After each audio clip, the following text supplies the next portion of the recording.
England প্রবাসী হামজা চৌধুরীর পর এবার বাংলাদেশের জার্সিতে খেলতে রাজি কানাডা প্রবাসী সামিত সোম।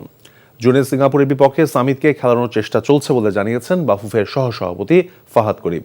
প্রবাসীদের পাশাপাশি তৃণমূল ফুটবলারদের জন্য দীর্ঘমেয়াদী পরিকল্পনা নিতে বাফুফের প্রতি আহ্বান সাবেক ফুটবলার রুম্মান ওয়ালি বিন সাব্বির ও আমিনুল হকের। রিপোর্ট কুশলী আসিরের। ইংলিশ লিগ খেলা হামজার পর জাতীয় দলের জন্য সামিতের সঙ্গে যোগাযোগ করে বাফুফে।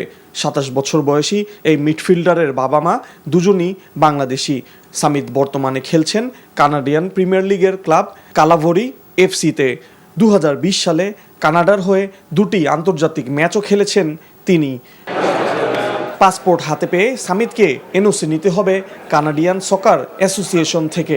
এরপর ফিফা প্লেয়ার্স স্ট্যাটাস কমিটির অনুমতি নিতে হবে তাকে।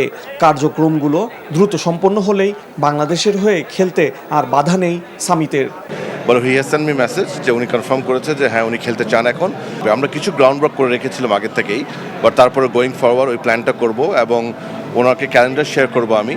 সো ক্যালেন্ডারটা দেখে উনি বলতে পারবে উনি কোন কোন খেলার জন্য অ্যাভেলেবল হবেন না। আমরা আশা করি ইনশাল্লাহ ডেফিনেটলি কিছু খেলাতে ওনাকে পাবো। And I think it's a great another very big news for Bangladesh football and the fans of football.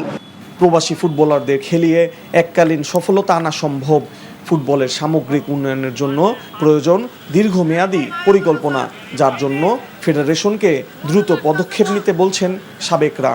Grassroot লেভেলে তারা কীভাবে করে এটা তাদের অবশ্যই তাদের ফারিশ করা উচিত ছিল। ক্যালেন্ডার যে আমরা আসছি, আমরা এইসব ম্যানিফেস্টো নিয়ে কাজ করতেছি। আমি চাই যে নতুন কমিটি আসছে এরা যেন ভালো ফুটবল উপহার দিতে পারে, ভালো দেশের ফুটবলকে ভালো কিছু করতে পারে, সেটা আমি আশা ব্যক্ত রাখি। হামজা চৌধুরীর মতো আমাদের দলে আরও অনেক হামজা চৌধুরী দরকার। আমাদের গ্রাসরুট লেভেলে হামজা চৌধুরী তৈরি করতে হবে, তাহলেই আমরা একটা জায়গায় পৌঁছাতে পারবো। বাট এগুলি আমরা গত 25 বছর ধরে বলছি, আলটিমেটলি আমাদের ফুটবল ফেডারেশন বলেন বা যারা ফুটবলের সাথে রিলেটেড তারা কখনোই ওই চিন্তা নিয়ে কাজ করে না। তারা সবসময় ইনস্ট্যান্ট রেজাল্ট চান। বাট আমার ভবিষ্যৎ সামনে কি করতে পারবো, 5 বছর মেয়াদি কী পরিকল্পনা দরকার, 10 বছর মেয়াদি কী পরিকল্পনা দরকার, সেটা নিয়ে কেউ চিন্তিত না। বাট আমরা ওই জায়গায় পৌঁছাইতে হবে এবং তাহলে আমরা কাঙ্ক্ষিত জায়গায় পৌঁছাতে পারবো। এএফসি এশিয়ান কাপ বাছাইয়ের ম্যাচ ছাড়াও এবছর সাফ চ্যাম্পিয়নশিপ খেলার কথা বাংলাদেশ জাতীয় দলের। কুশলী আসির, এনটিভি নিউজ, ঢাকা। বান্ডেল থাকলে প্রতি সেনমানিতে টাকা বাঁচবে। বিকাশ সেনমানি বান্ডেল কিনে জিতুন প্রতি লেনদেনে।